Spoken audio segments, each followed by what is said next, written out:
Point number 2 is when we give, it takes away my fear. When I was a kid, I remember, man, having a bad dream or watching a scary movie. How many of you guys, when you were a kid, you're downstairs, your parents say, hey, turn off all the lights before you come upstairs.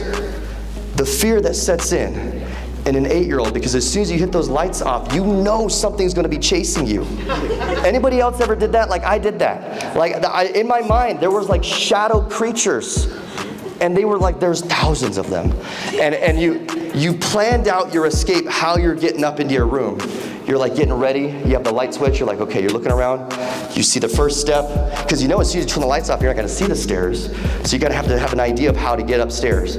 So you're like, and you know you hear the footsteps following behind you, and you make it into your bedroom, you're like, is that just me? Am I crazy? And you guys have that? Okay, Carlos, thank you for not making me feel crazy. We had this, but and you thought like, man, they may be in my room, but as long as my feet weren't outside of my blankets, and I couldn't look around, as long as I was under my blankets, I was safe.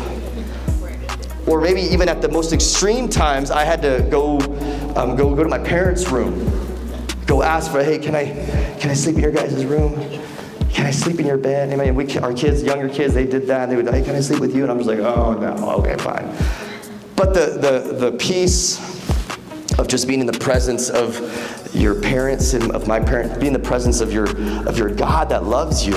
When we give ourselves to Him, we don't have to live in fear. Now, it doesn't take away the effects of fear. Sometimes we still feel it, or we still kind of sense it. It's kind of like, I got to put my feet back in the blankets, but the rules are that they can't touch you if your feet are under your blankets. That was the rules that I made up in my mind. And the same goes, the enemy cannot touch you when you give yourself to God. You may walk into your work and there might be a spirit of fear. There might be some horrible stuff going down at work. But the rules are, they can't touch you when you give yourself to Christ. When you walk in that freedom, when you walk in that power of the Holy Spirit, the rules are, the devil cannot touch you.